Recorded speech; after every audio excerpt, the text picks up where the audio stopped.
Halo semuanya, apa kabar? Semoga kalian sehat dan banyak rezeki selalu. Kali ini saya akan menceritakan sebuah film berjudul Ultras yang dirilis pada tahun 2020.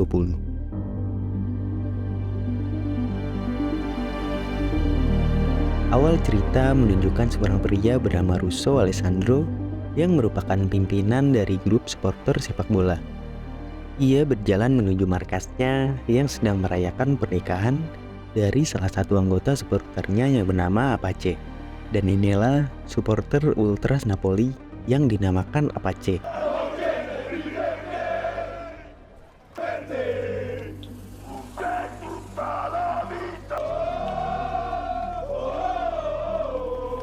Selanjutnya, kita diperkenalkan dengan seorang supporter muda Napoli bernama Angelo yang sedang duduk di depan gambar mural.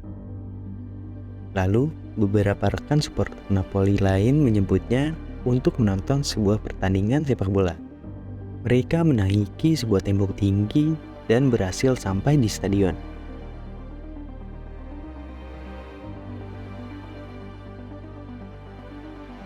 Di sana, pimpinan supporter Napoli muda bernama Pacegno menanyakan tentang bom yang dibawa Angelo. Gabbiano, wakil dari Pacegno, menyuruh anggotanya untuk menyalakan flare untuk menghormati supporter Napoli lain yang dilarang masuk ke stadion. Sementara itu, Russo Alessandro bersama anggota senior lainnya dari Apache datang ke kantor polisi untuk melaporkan bahwa hari tersebut adalah hari ke-34 di kejuaraan sepak bola. Sandro dan anggota senior lainnya diketahui sebagai orang yang dilarang untuk datang ke stadion karena perilaku anarkis mereka ketika menonton pertandingan. Oleh karena itu, polisi menghukum mereka untuk tidak datang ke stadion dan wajib lapor ketika pertandingan berlangsung di wilayah mereka. Dari siaran radio yang mereka dengarkan di sebuah bar, terungkap bahwa Napoli harus melewati 4 pertandingan lagi untuk menuju pertandingan final di Roma. Sementara itu, Angelo dan beberapa anggota lainnya masuk ke sebuah ruangan menuju tribun supporter musuh. Mereka mengenakan kupluk untuk menutupi wajah mereka dan kemudian mengeluarkan bom yang dibawa sebelumnya dan melemparkannya ke arah supporter musuh. Ledakan tersebut menyebabkan kerusakan dan panik di antara supporter musuh yang ada di tribun tersebut.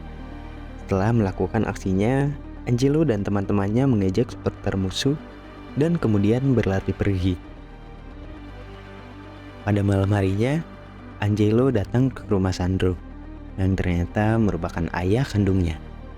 Namun, karena kedua orang tua Angelo telah bercerai, Angelo tidak sering bertemu dengan ayahnya. Esokan harinya di markas Apache, Angelo dan teman-temannya sedang membuat spanduk untuk aksi mereka. Namun, terjadi keributan antar anggota ketika Gabbiano memarahi Vio karena mengecat spanduk di luar garis.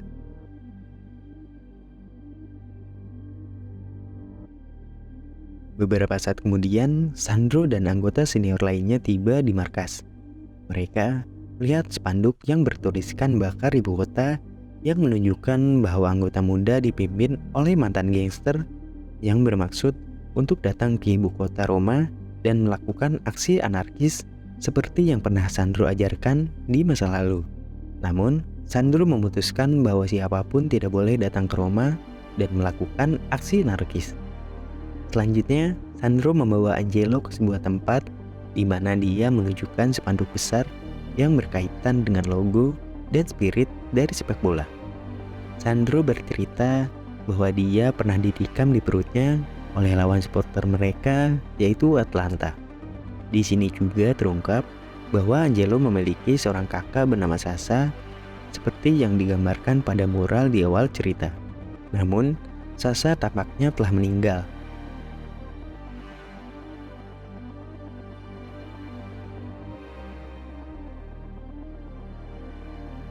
Lalu, seorang wanita bernama Steva yang merupakan ibu dari Angelo kemudian menyatakan bahwa Sasa meninggal akibat tindakan Sandro yang mengingatkannya untuk menjauhi Angelo agar tidak mengalami nasib yang sama. Besokan harinya di sebuah pembandian umum, Sandro bertemu dengan seorang wanita bernama Terry dan mereka pun berkenalan. Namun pada hari ke-35 kejuaraan, Sandro harus melakukan wajib lapor.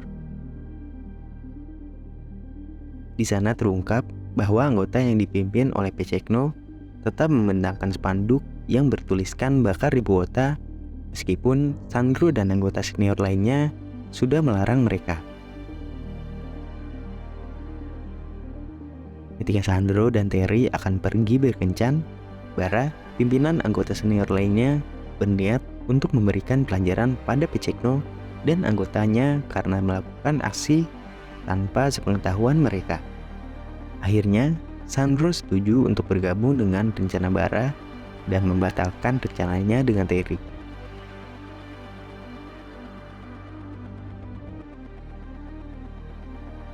Selanjutnya dalam perjalanan pulang ke Napoli, Pecekno meminta Gabbiano untuk membangunkan anggotanya.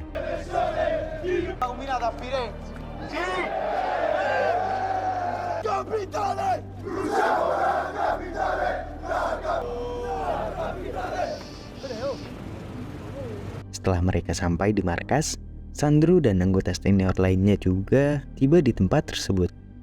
Sandro marah kepada Pecekno dan anggotanya karena aksi bom dan pemasangan spanduk yang tidak dilaporkan kepada senior Apache. Padahal mereka telah mengorbankan hidup mereka selama 30 tahun untuk Apache dan Napoli. Sebenarnya, Sandro hanya ingin organisasi mereka tidak dimanfaatkan dan mematuhi keputusan yang telah diambil secara bersama. Kemudian, Sandro meminta seluruh anggotanya untuk mengangkat tangan dan meneriakkan yel-yel mereka.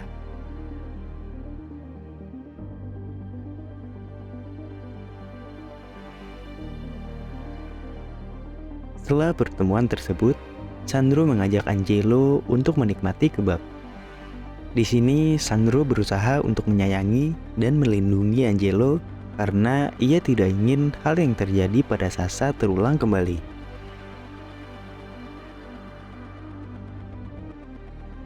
Keesokan harinya, Angelo dan teman-temannya pergi ke sebuah pertemuan penting. Rupanya, Pecekno dan Gabbiano tidak menerima pidato dari Sandro. Mereka memutuskan untuk keluar dari grup Apache dan membuat grup baru untuk berangkat menuju Roma. Sebelum melakukan aksinya, Gabbiano naik ke kursi dan memimpin anggotanya untuk menyanyikan yel-yel.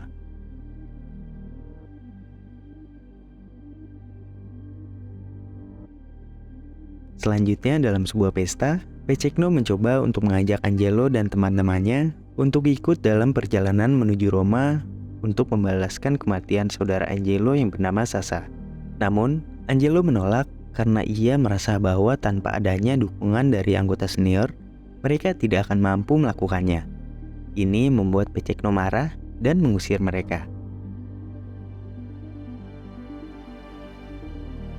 Kemudian, Angelo dan teman-temannya pergi menuju tempat spanduk yang pernah ditunjukkan oleh Sandro. Namun dengan tidak sengaja, salah satu dari mereka membakarnya dengan api.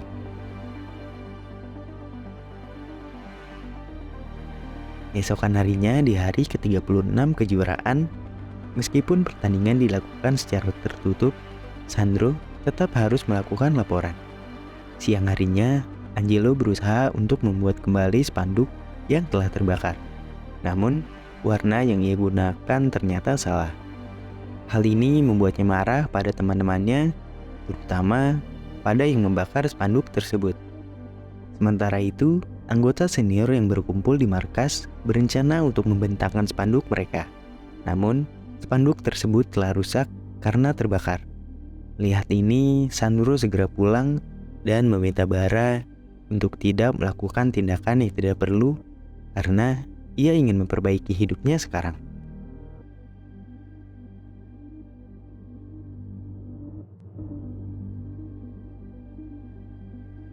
Esokan harinya, Angelo berusaha mencari keberadaan Sandro. Ketika ia tiba di markas, para senior sedang bersiap untuk menyerang Pecekno dan anggotanya, karena mereka mengira Pecekno lah yang membakar spanduk tersebut.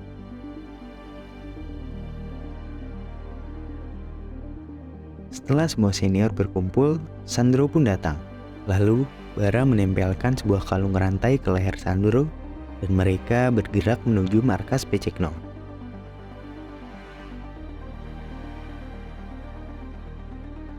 Sesampainya di sana, para senior langsung menyerang anggota junior, terutama Pecekno yang dibuat babak belur oleh Bara. Sementara itu, Angelo dan teman-temannya hanya bisa melihat pertempuran tersebut.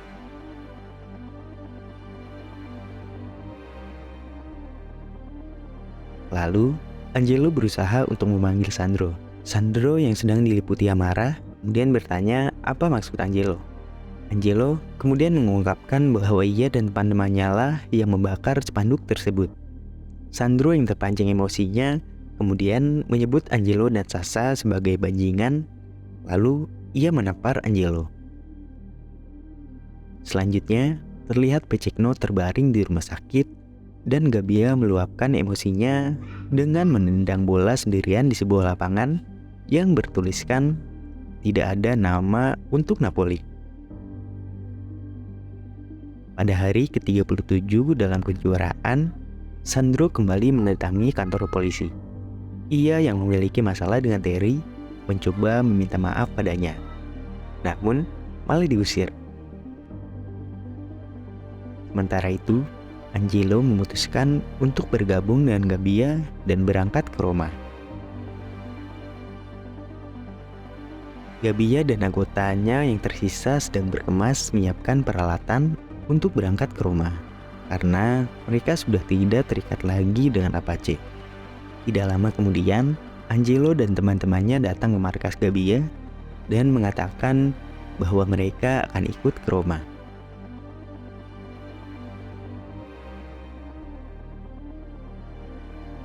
Di tempat yang berbeda, Sandro sepertinya berhasil mendapatkan hati Terry kembali. Kemudian, mereka berkencan ke Isia.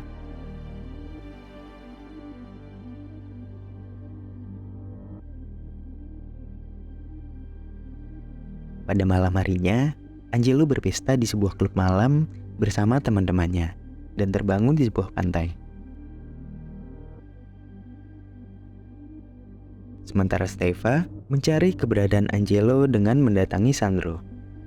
Steffa berkata pada Sandro bahwa Angelo sudah tidak pulang selama 2 hari.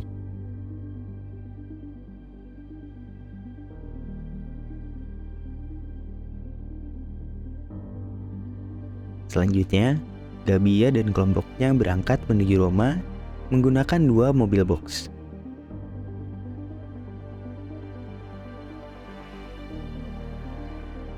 Sementara itu, Sandro tidak melakukan laporan di hari terakhir kejuaraan karena ia berangkat sendiri untuk menyelamatkan Angelo di kota Roma. Para supporter Napoli tiba di Roma dan segera bersiap sedia dengan senjata masing-masing untuk menuju stadion.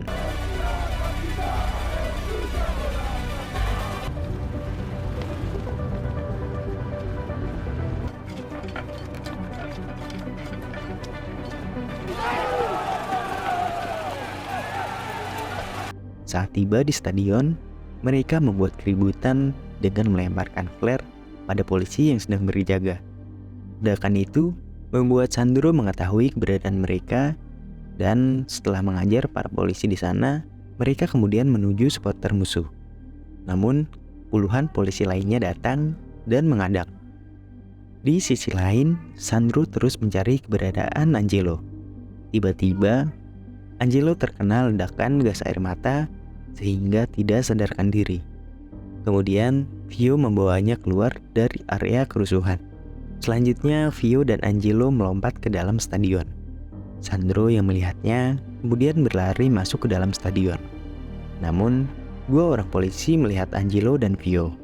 Lalu polisi tersebut memukul Vio yang tidak bisa berlari. Kemudian, Angelo berusaha untuk menolong Vio. Sandro yang melihat mereka berdua segera melumpuhkan 2 polisi tersebut. Selanjutnya, ketika mereka sedang berlari di tengah lapangan, suara tembakan terdengar. Besokan harinya di markas Apache, para supporter melakukan upacara penghormatan untuk Sandro yang tewas pada pertempuran kemarin. Ternyata Sandro ditembak polisi hingga tewas. Terlihat bahwa semua orang menjadi satu, berkabung atas kematian Sandro tanpa terkecuali Pecekno dan Gabia. Angelo yang hadir di sana hanya bisa bersedih atas kematian sang ayah bersama Terry. Terry sendiri terlihat begitu bersedih atas kematian Sandro. Selanjutnya, yel-yel untuk Sandro diteriaki sebagai bentuk penghormatan terakhir bagi dirinya.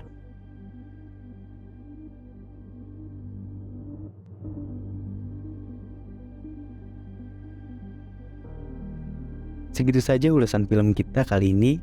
Terima kasih telah menonton konten ini hingga selesai. Kalau kalian punya pertanyaan atau saran untuk konten selanjutnya, tulis saja di kolom komentar. Wassalam.